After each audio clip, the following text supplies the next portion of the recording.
across America and around the world. Welcome to America's #1 veterans program, Veterans Radio. And now, live from the studios of WDEO in Ann Arbor, Michigan, here's your host for today, former CB Chu Lai, 1966, Republic of Vietnam, Gary Lilly.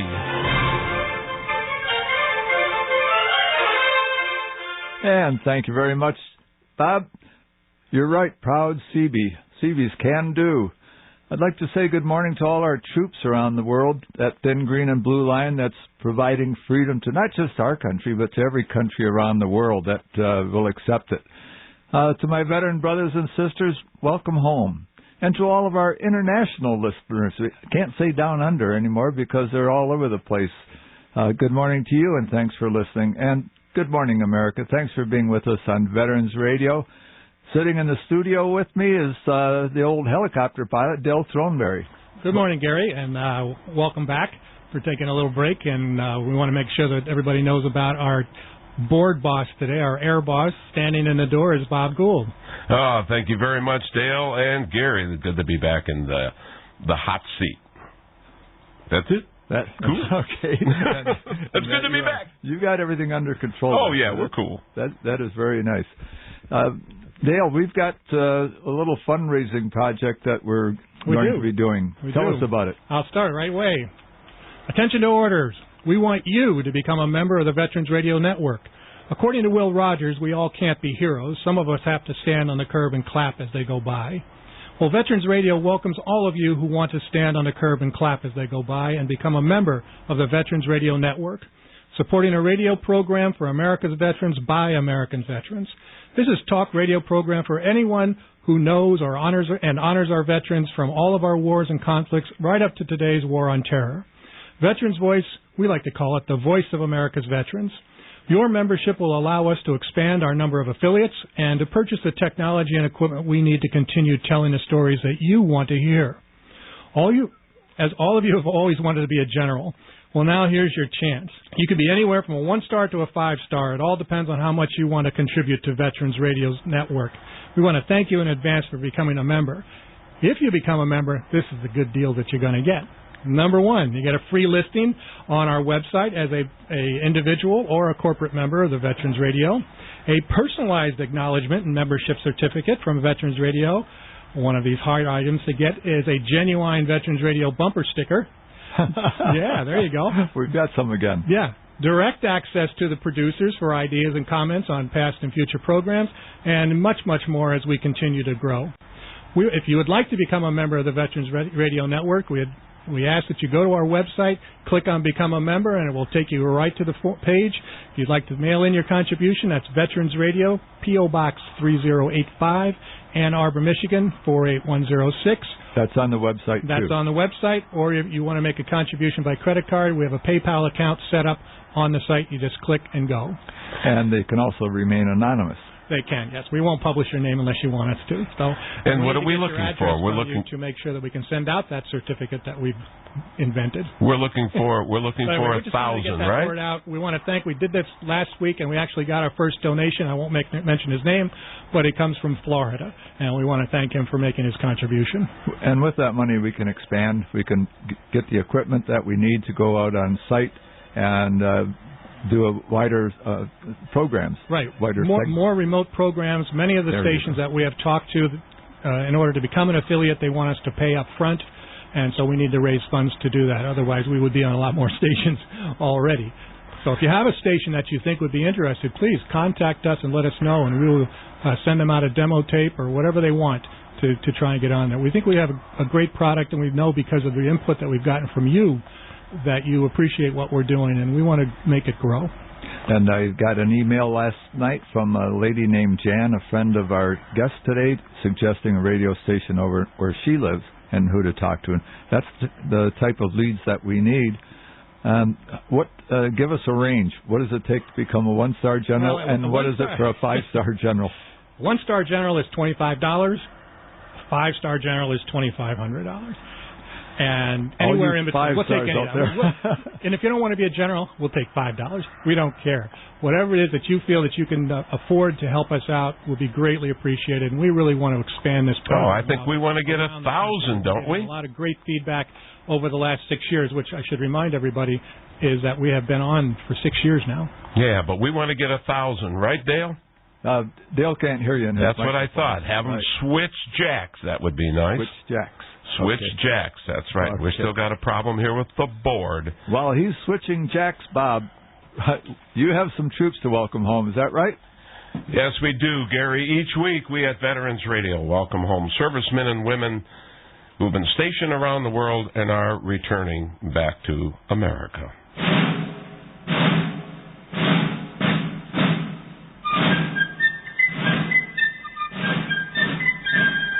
Dateline Camp Lejeune, braving chilly weather, and a crowd of nearly 400 gathered at Camp Lejeune to welcome home a company from what has been dubbed America's Battalion. About 150 Marines in Echo Company of the 2nd Battalion, 8th Marine Regiment, returned to Camp Lejeune from Afghanistan's Helmand Province. Many of those waiting to welcome their troops home wore indigo sweatshirts with the inscription, there's a quote, "Front Toward Hero." Two Marine parents, Rod and Heather Vance, who came from California to welcome their son, Corporal Joshua Vance, created and distributed the shirts as part of what they called Operation Homecoming. The inscription, a play on the phrase, "front toward enemy," that appears on landmines, was created so that when they got off the bus, they would see the shirts and know they were heroes. Also coordinated was an effort to create more than 600 welcome baskets filled with essentials to help the Marines make the transition back to life in the barracks. The executive officer for the 2/8th commented that despite challenges, the battalion had accomplished much in Afghanistan, and I quote the commander, "The company went into position starting off with what they had on their backs. They went into areas where no one had been and stayed," end quote. The battalion's success in fulfilling the mission of providing security for Afghan people and forces was owed largely to a new approach of entering towns and asking leaders what they most needed rather than attempting to provide what the U.S. military thought they needed. Clean drinking water was among the local needs the Marines met. Gary, you said you had a comment on that. I do. I was stumbled on a clip on YouTube last night in which, early days of the war, Bill O'Reilly was interviewing a retired Lieutenant Colonel Marine, and he said, the Marine, that this is reprehensible. They're 18 months into this, and they don't have clean drinking water. O'Reilly asked, what do we need? More contractors? He said, no. Pick a city, give them security, and send in a battalion of Seabees. Within 3 months or less, they'll have clean drinking water. They'll have the place cleaned up, and we'll be able to show this is what we can do. I think it all points back to some of the training that we saw, Gary, this past summer at Camp Grayling. It really is working within the population. Let the military do the job, right? And the Seabees, I'm telling you, I can tell you from experience, get the job done. Well, if the Seabees go in, you guys will build a whole village within a week and a half. I know. I look back on it sometimes, and I don't know how we did what we did. Bob? What do you do? Just a real brief. How do you clean up the water? I mean, obviously there's protocol. What do you do? Cleaning up the water. Oh, drill new wells. We've got they've got well drilling rigs, and they'll move well drilling rigs in there and drill new wells. We did a lot of that over in Vietnam. There were a lot of villages didn't have water. Well, they would take the water right out of the river or the creek or stream. That doesn't sound very clean, no. And what they're doing in Afghanistan, in addition to digging wells, is they're also putting in water purification, not plants but equipment, so that whatever the water does come out of the ground, it goes through this purification thing, and they've got clean water, which it seems so simple to us because we all have running water. Right. But that's really one of the main things that they want. And that's what the colonel was stressing. He said, just give it to the Seabees. They'll do it. Can do. Thank you, Gary. Dateline, Fort Hood, Texas. The 1st Cavalry Division's rear attachment, the 3rd Heavy Brigade Combat Team, 1st Cavalry Division soldiers arrived to the applause and cheers of family in front of the 1st Cavalry Division headquarters. The returning group was the first of this Iraqi deployment to arrive home, beginning of the Grey Wolf's return to Fort Hood after a 12-month deployment to Iraq. After a brief ceremony and the retiring of the colors, family members and friends shouted out loved ones' names as Lieutenant Jeffrey Sauer, 1st Cavalry Division's Rear Detachment Commander, uttered the most anticipated words to those in attendance: "Charge!" Husbands and wives were reunited, children hugged and kissed their parents, and girlfriends leaped into their boyfriends' arms. It was a scene of joyous emotion. One family member was quoted, "It's overwhelming. I knew some members were coming, but I never thought it would be this many. We were family, and we support each other." Further quote, "A lot of our members are veterans, and we know that what it's like for soldiers to return home with no family members in attendance, so we wanted to be there to welcome them home." The soldiers had a welcome home ceremonies are continued to take place at Cooper Field, the parade field located in front of division headquarters. And we're back with Lieutenant Colonel Jonathan Myer, who was a FAC pilot, and we'll get into exactly what a FAC pilot was in a moment, but they flew very light planes, low and slow. Lieutenant Colonel Jonathan Myer, retired. Welcome to Veterans Radio. Good morning, Gary. How are you doing? Just fine. You were born in London, England. How did you happen to end up in our military? Long story. Try to keep it short.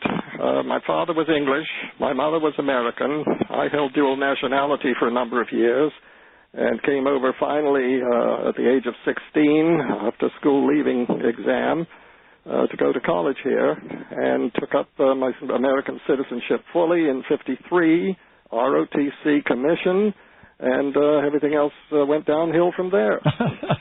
You flew F-86s, didn't you, at one point? The L model, the interceptor version.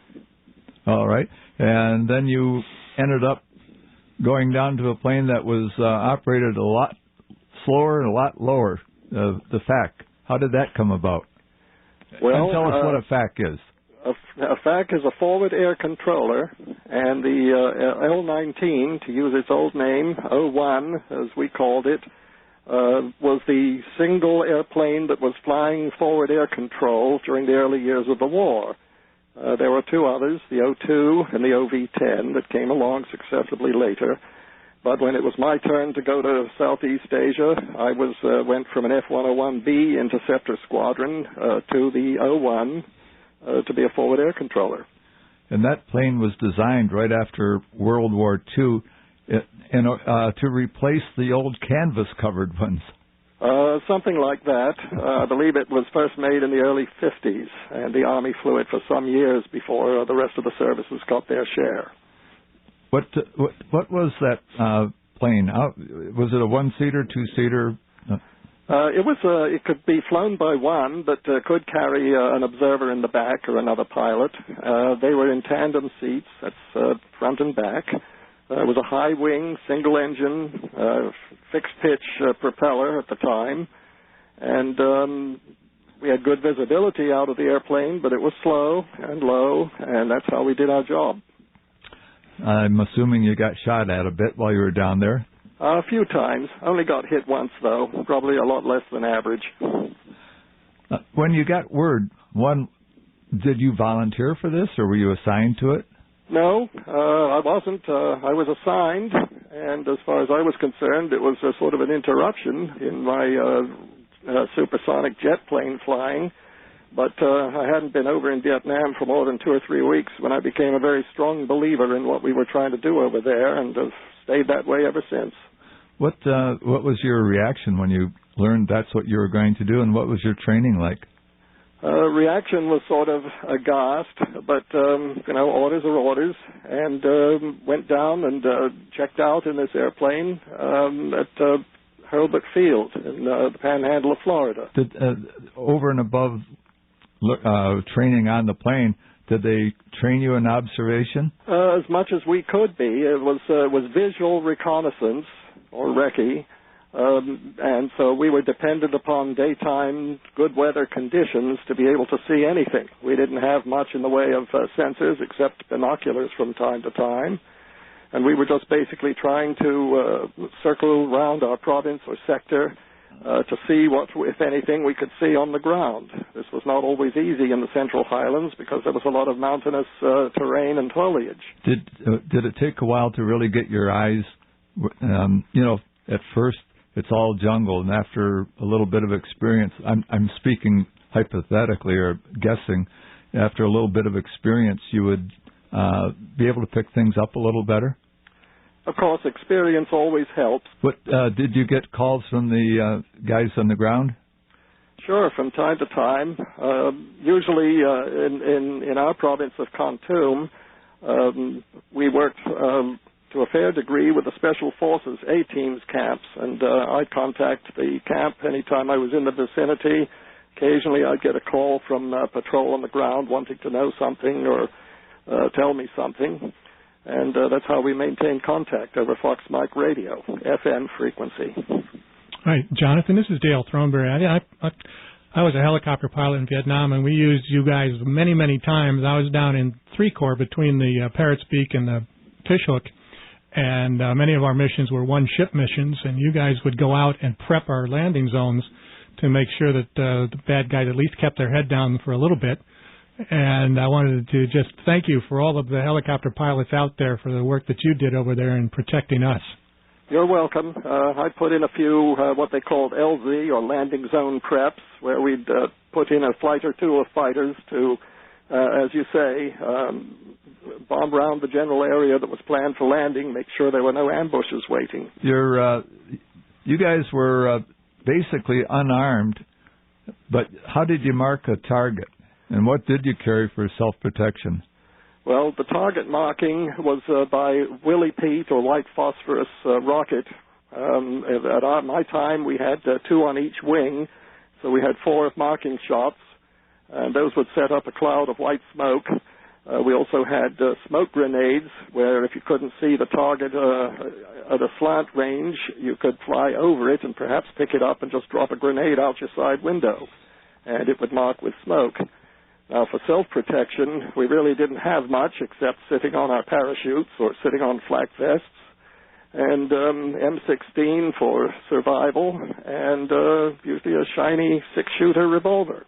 That sounds like World War I. That's exactly right. A quick question on firing your Willie Pete rockets. How did you, trying to point out to our audience how primitive some of the things that you were doing, in addition to throwing smoke grenades out, of course you weren't going very quickly, but how did you aim those rockets? It was a matter of lining up the area you want to hit with about the second stud on the center of the windshield and hosing one off. So in other words, you had to point the airplane where you wanted the rocket to go. Right. All right. I don't know how you guys hit anything. Well, that was often a gamble, and you simply adjust anybody's bombing run from the position of your smoke. If you hit right on, you'd say, hit my smoke. If you needed to move them 50 meters one way or another, that's how you do it. And it was right down to those, that close. I mean, when you said you had to move them 50 meters, is that because you had visual contact with the bad guys on the ground? Well, if one had the visual contact, that's what we would do. If it was a matter of hitting certain areas where we thought the enemy was, or that we had been directed to hit as an intelligence-generated target, it really made no difference. We'd use the same basic technique. I had a friend who was a FAC pilot. He was like you. He flew Sabre jets and then ended up becoming a FAC pilot. And he told me a couple of times that he would be up there. He was supposed to, his orders would be take off from the Da Nang airport, take a heading of 270, 1.5 miles, mark the target, and, step aside. So the thing is, it was, how do you know that you're actually even hitting anywhere near something? But more importantly, he said that a couple of times he found enemy in the open and would phone in or radio in, and they would say, acknowledge, proceed on mission. Did you ever hear of or see anything of that, Nate? nature? I personally did not. If one is given a target through the intel process, they'd normally give it in coordinates, and you'd find that area on your map, which is basically an artillery chart of 1 to 50,000 scale, and aim your fire according to that. You might not even know what you're hitting. Sometimes if you hit an enemy storage place of some kind, you might get set off what they called a secondary explosion as you hit something and it blew up. Usually the fighters would do the actual striking, of course. How often would you have that type of success? For me, at my time, it was rare. You flew nighttime missions. I didn't realize that. In the DMZ, when I was up there for about 3.5 weeks with Operation Tally-Ho, we flew round the clock up there. What is Tally-Ho? It was sort of a project, and also the area in Route Pack 1, or the demilitarized zone, so-called, that separated North and South Vietnam. And because of the infiltration across the border there from the north to the south, as well as down the Ho Chi Minh Trail through Laos, they set up this Tally-Ho operation where we had bird dogs doing day-night surveillance and conducting airstrikes if they found anything that looked suspicious or that we were directed to look for. Now, the bird dog is what you called your plane, the L-19 or O-1. The O-1, that's right.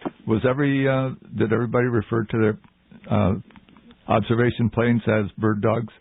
Well, only the ones that flew the bird dogs, or when the bird dog was flying. If it was a different airplane, the O-2 or the OV-10, they had different call signs and different times and places. I think our audience needs to know that a bird dog is really like a Piper Cub. That if you went out to your local civilian airport, you could probably see a lot of them that look just like the bird dog. This is true, except that mostly the airplanes these days have tricycle landing gear. We had a tail wheel on our airplane. It's that old in terms of design. I think trying to get people to understand how primitive these things are. When you were talking about reading your map, you're trying to fly your airplane, and the map is like the old map that your dad used to use for the trips across the country. And you would open that up, find the coordinates of wherever the area was that you were going to, continuing to fly and looking at the map and looking out the window. There wasn't anything such as GPS in those days. Absolutely not. That came later when I was in the Pentagon. Yeah, and you might have been lucky if you were able to, go off of a radio of AFVN or something like that. Actually, we were basically out of range or line of sight of any kind of a TACAN station. So we had those radials and circles marked on our map so we could direct fighters according to that as a reference, but they were no good to us in the Central Highlands where I was flying. To pick up again on what Dale was saying, as I was researching the subject and on the Internet, I came across a photograph. It was a 101st Airborne camp out in the field where they did have tents. Bob is putting thumbs up, both thumbs up for the 101st Airborne. Two guys took cover in their bunker because of incoming, and then it was nighttime, so it was their tent. They had sandbags around it. When they woke up in the morning, there was a bird dog right next to them, and it was so tight that the wingtip was over their tent. And this guy had received damage, and so he landed right there on the rough ground where there was no airstrip there. Right. So the next morning, they decided that they looked the plane over, decided they thought it could make it, and so he took off, and I think he left his observer behind to get out another way. Right, he probably needed to save the weight and space. When you were getting contact on the ground, did you ever get contact from troops that were under fire that really needed help? Yes, that was one of the missions I happened to fly. It just turned out that I was the guy in the air at the time, and there was a patrol that had gone out of our Special Forces B team to a village about 20-odd clicks to the north, that's kilometers, and they in effect wound up fighting a reinforced company and called for help.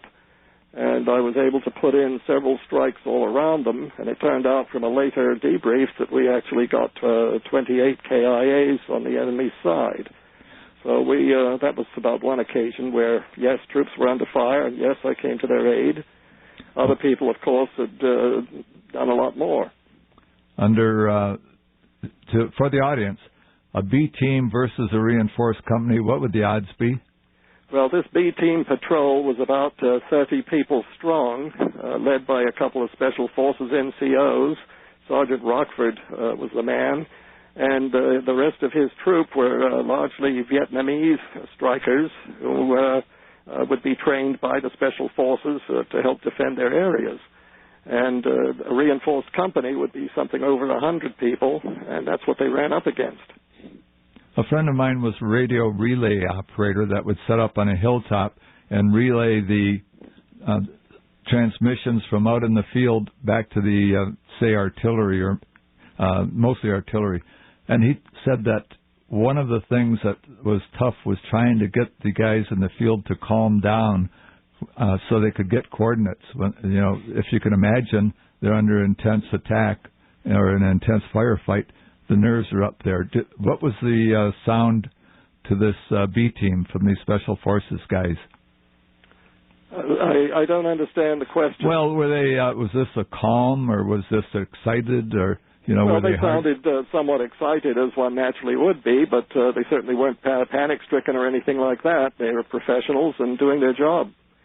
I was only too happy to oblige and give whatever help I could. The troops, all of our troops were so professional, and that's the one thing that I want to keep stressing is how good the troops were over there, and today. Oh, and today especially. They're my heroes. Isn't that nice to hear?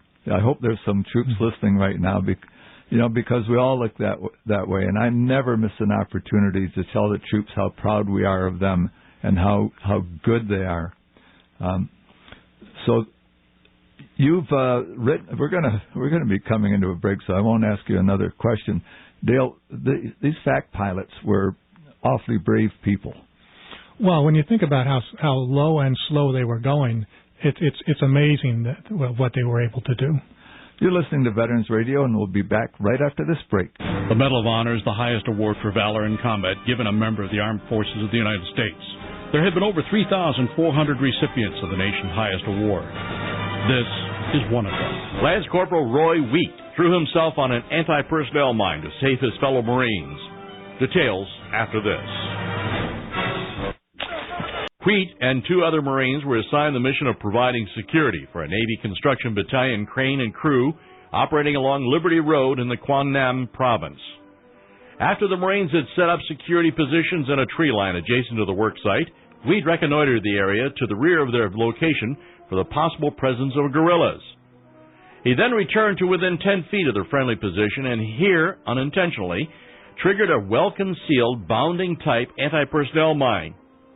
Immediately, a hissing sound was heard which was identified by the 3 Marines as that of a burning time fuse. Shouting a warning to his comrades, Wheat, in a valiant act of heroism, hurled himself upon the mine, absorbing the tremendous impact of the explosion with his body. The Medal of Honor series is a production of Veterans Radio. This is about hunting trucks by starlight. In May of 1966, a FAC unit called Tally Ho was formed to operate in the so-called Demilitarized Zone, or DMZ, between I Corps in South Vietnam and North Vietnam proper. The Tally Ho FACs flew out of the Marine base at Dong Ha, which was west of Quang Tri, east of Khe Sanh, and just a few miles south of the DMZ itself. Its mission was to help stop the infiltration of supplies from North Vietnam into the south at the northern end of the Ho Chi Minh Trail. We're talking to Lieutenant Colonel Jonathan Myer, retired, who was a FAC pilot over in Vietnam. Went from 100, what were they, F-101s down to, that flew really high and really fast. 100 miles an hour down to about 90 miles an hour, it sounds like. Right. We just did the Medal of Honor recipient. Queued up, baby. We just did the we just did the Medal of Honor segment. Jonathan, you guys had a Medal of Honor recipient as a FAC pilot. Tell us about that. I was looking at signals from the control room. Tell us about this man that won the Medal of Honor. Received the medal, was awarded the Medal of Honor. Right. Nobody wins it. You're absolutely right. There were two facts who were awarded the Medal of Honor, both of them posthumously. One was a classmate of mine in fact school, Hilliard A. Willie Wilbanks. That was during my time. The other was Stephen Bennett, the OV-10, a few years later. But Willie was the one that affected me the most, and as far as I'm concerned, the count was that he saved approximately about 134 Vietnamese Rangers and their U.S. Army Ranger advisors from an ambush by the North Vietnamese, something close to a regiment of troops who were laying in wait for them.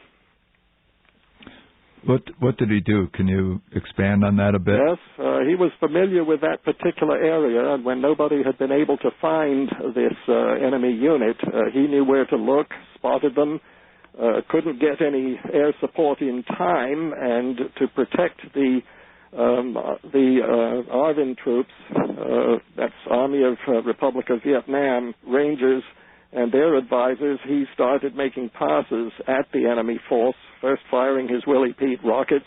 When he ran out of those, he started shooting his M16 at them out the window, and they, of course, were firing back, and eventually hit him, brought him down, and he died. He was alive when they got to him finally, right? Just barely, but he died on the way back in a helicopter to medevac, to medical attention. And this was a classmate of yours? Yes. What about the other Medal of Honor recipient? Do you know the story on him? Only broadly, and I'm not the authority, but he had I believe a Marine in the back seat, and when they took a hit, he wanted to eject both of them, but the guy in the back, his parachute had been shredded, so Steve Bennett decided to make a water landing in the OV-10, knowing full well that it wasn't really a survivable process, but he saved his back seater at the cost of his own life. The bravery and the lack, the unselfishness. We're going to go to an upbeat part of it right now. Bob, would you give us the Pink Elephant Polka? I was flying along on a dawn patrol, as bored as I could be, up in the tri-border area where nothing could I see, when I happened to spot a jungle trail and gave my bird a jink. I saw two elephants ambling along, and both of them were pink. Clearly BC pack animals, I muttered under my breath. So I armed a Willie Pete rocket and marked them both for death. But as I lowered my nose... We've got to stop right there because it gets a little a little GI talk. Colorful. Yeah, Catholic radio. Pardon me? Catholic radio and no delay. There you go. So you saw pink elephants. Colonel, tell us about those. Well, they were pink, and people didn't believe me when I got down and told them about it. But a few days later, I had an Army observer in my back seat. We flew to the same area, and he said, "By golly, they sure are pink." And that's how my song ends. His name was Gary Weintier, and I tried to get together with him at a helicopter reunion 9 or 10 years ago, but unfortunately he had to leave. He was ill, and we never did meet. Give us the explanation of why those elephants were pink. The basic inference, and by the way, other facts have reported that they too had seen pink elephants, was that they would roll in the mud, and the earth was sort of reddish around the highlands and elsewhere, and when it dried, it would dry sort of red on gray, which muted out to pink. It was red, and it was down there in the Chulai area. We have a caller from Albuquerque. He says he knows you. Let me get him on the phone. Great. Welcome to Veterans Radio. Caller from Albuquerque. Good morning, Jonathan. Hey, Lee. How are you doing? I'm doing great, guy. Super. What is it that you're calling in on, Lee? I'm sorry? What is it that you're calling on to say, Lee? I'm sorry, Jonathan. The old ears are shot. Oh, tell us your story about Jonathan. Can you hear me, Lee? Jonathan was my mentor when I arrived in Vietnam to teach me the ropes, and did it well. And I can verify that the pink elephant story is fact. And I'd love to hear some more of that 12-string. Well, we're going to give it in the third segment. We're going to give an email address where anybody can order that. You've got 2 CDs, Jonathan. Is that right? Yes. Okay, they're very entertaining. Lee, where did you say you flew in the Central Highlands? Yeah, we flew out of Khartoum together.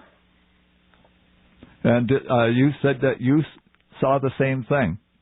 Yes, I saw the pink elephants. I could probably fly to the river they were on today.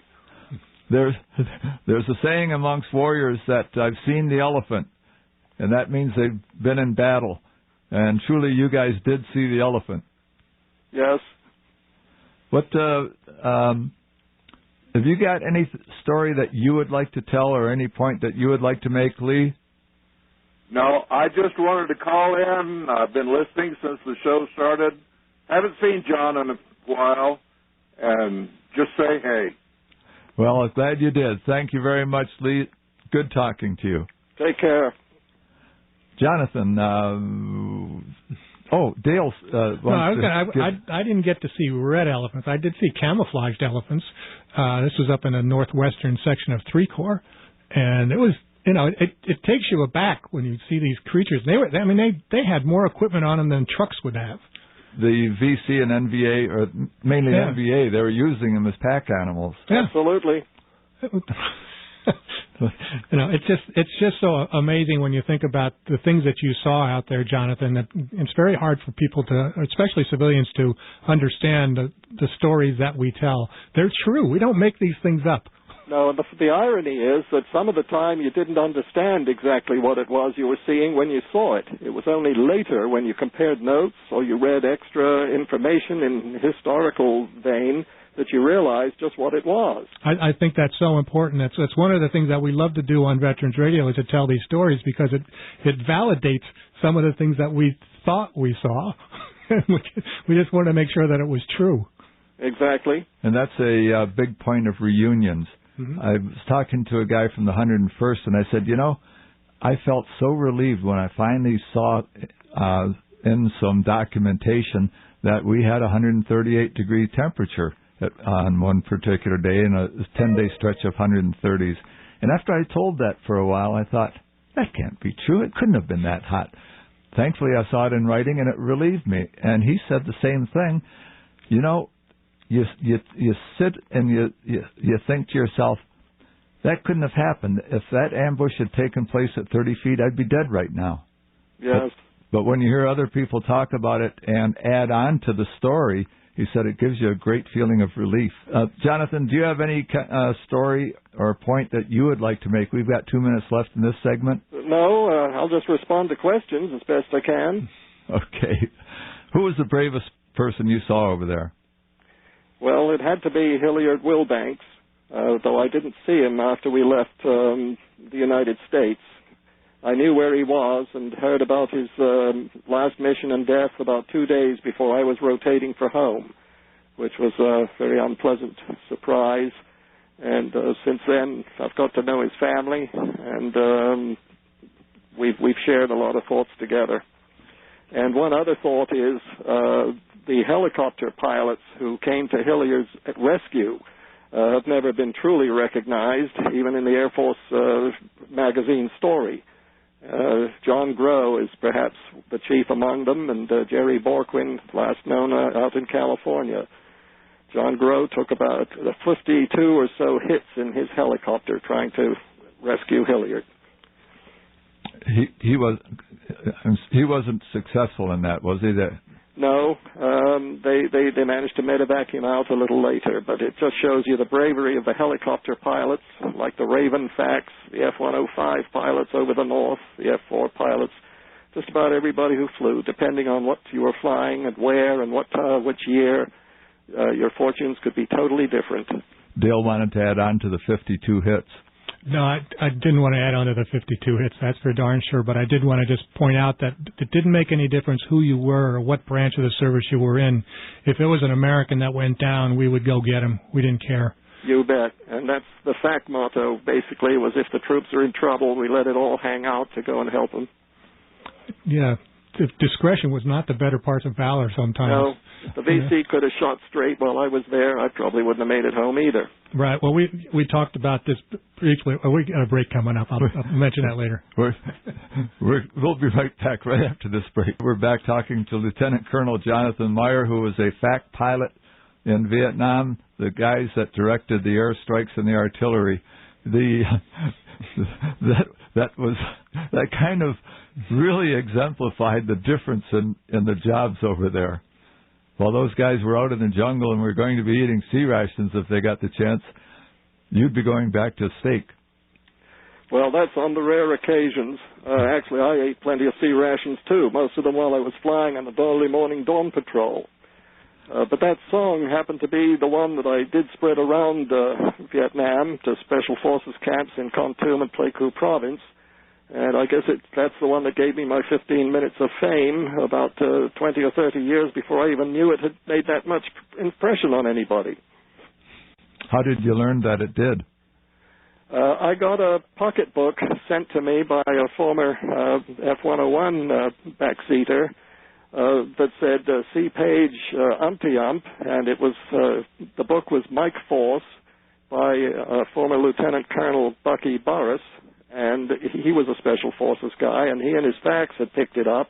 They used to sing it round the bar, and there it was, spread across about 2 1/4 pages of his book.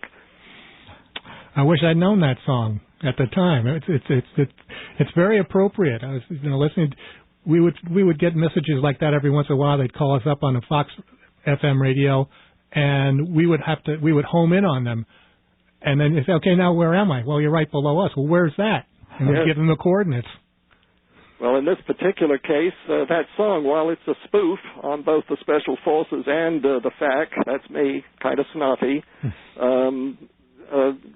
there's a lot of truth backing that song up, and I did have to find a patrol and found them on the wrong mountain. That's the thing about war, and the thing about the American is that you're flexible. I mean, when you pick up an aircraft in the air and say that, where are we?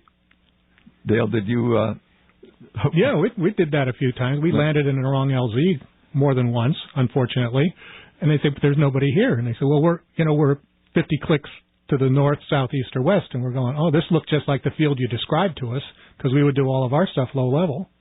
So, I mean, it happened, and you're adaptable. And that's one of the things about American forces, that we are resilient and we think.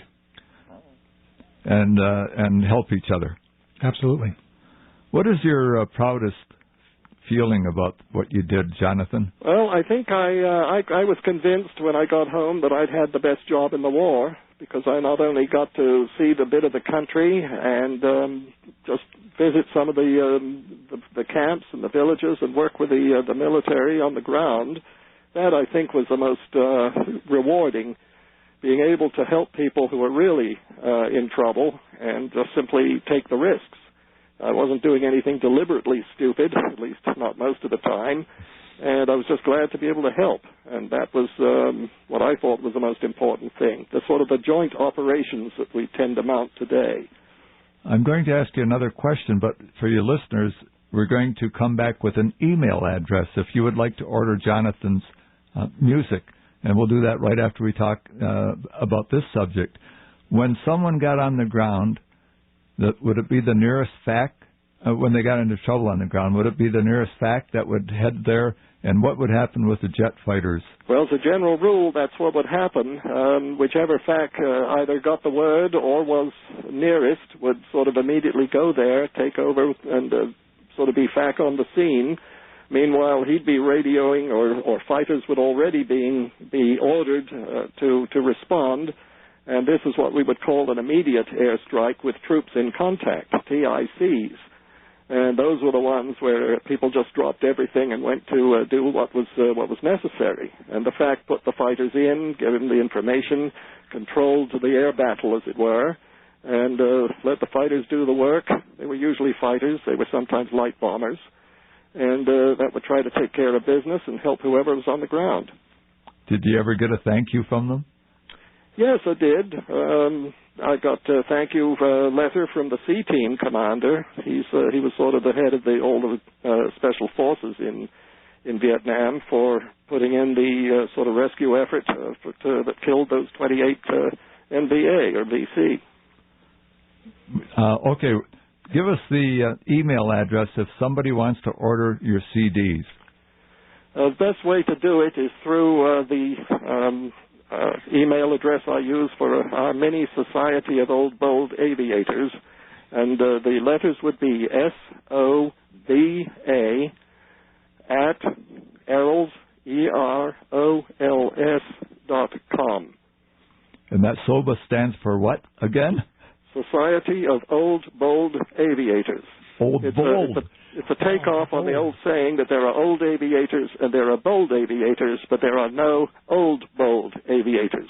And those of us who sing about the days of yesteryear claim we were both. Okay. I told Dale it was old bald aviators. Well, for some that may be getting that way, but the rest of us have our hair. That's right, we do. It may be white, but we still got it. Most of it, yes. It's a combination of my Bob's in the control room sticking his tongue out at us. I couldn't see. I was lucky to see that because of the light reflecting off it, Bob.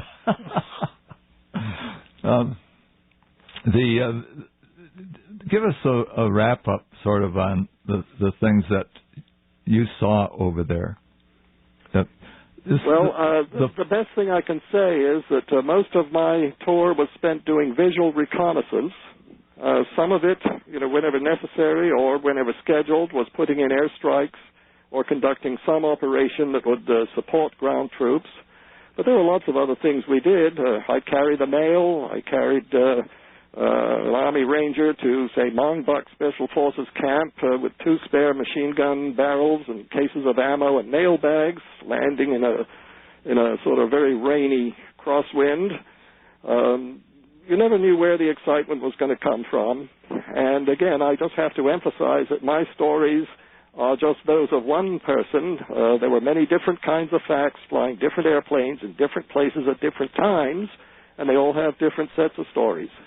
Now, you said you never knew which way the danger. I almost got through this without telling the story of my friend Dick Root. He was a line company officer in the Army and ended up becoming a FAC. He was a backseater to you guys, and one time flying low and slow, they got shot down, and his pilot put it down in a clearing, and it was kind of a semi-controlled landing in which the plane crumpled up, and both of them were jammed inside the cockpit. And the bad guys started coming out of the woods at them, and they were defending themselves with that little folding M16 that you guys carried. And then the helicopter gunships showed up, and then the other aircraft keeping the bad guys away, and and so on. And they were eventually cut out of the airplane and rescued by a helicopter crew. And as he told the story, he kept getting angrier and angrier and angrier. And he said, the dirty blankety blank shot us down, broke both my legs, and then they tried to kill us. It was a bit unsporting of them. I just thought, I laughed so hard I hit my head on the table. The things that we laugh about that other people would look at us and say, what's so funny about that? Well, the irony is that if you don't get hurt, killed, or badly scared, war can be a most enjoyable, sometimes addictive operation. And the adrenaline would become an addiction, like heroin for some of the people. I mean, I sometimes would fly low and slow over after an airstrike, sort of trolling for gunfire. And the fighters wondered why I did it. Well, I was pretty sure there was nothing down there. But just to kind of show them that, hey, if we could drum up a little more business, they'd have something else to shoot at. Drum up some more business. The thing about it, I'll tell people I fell in love with the American people in Vietnam because it seemed the more miserable things got, the funnier people got. And we did a lot of laughing over there. You bet. And it helps to have a club in the evening. Being a CB, there's two things they have to do. They have to keep you in food and beer. Beer and mail were very important. Mail. I tell that to people today, that if somebody out in the field, if they had a choice between food and mail, they would pick mail every time. Right. Well, Jonathan, it was great having you on Veterans Radio, listening to your stories. The time has flown past, and again, we want to thank you. And that email address again is soba@erols.com, right? That's correct. Okay. Thanks again, Jonathan. Thank you, Gary. Take care. You too. Dale, this guy has a dry sense of humor. I would say. I love talking to him in a couple of the pre-interviews, and I've seen him at the wall on Veterans Day and Memorial Day as a tent. It's called the Memorial Day Writers Project. That's where I first met Jonathan. Troops come out to read the stuff they wrote and sing the songs they wrote. Really worthwhile. We've been getting a lot of those lately. If you have songs or anything that you want us to mention on the air, send us an email. Go to our website, click on Contact Us, and we'll try to get you on the air. And next week we're going to have General Bill Henderson, retired. He flew F-4s over Cambodia, South Vietnam, became the first black commander of the Michigan Air National Guard. Really a great guy. In the meantime, you are dismissed.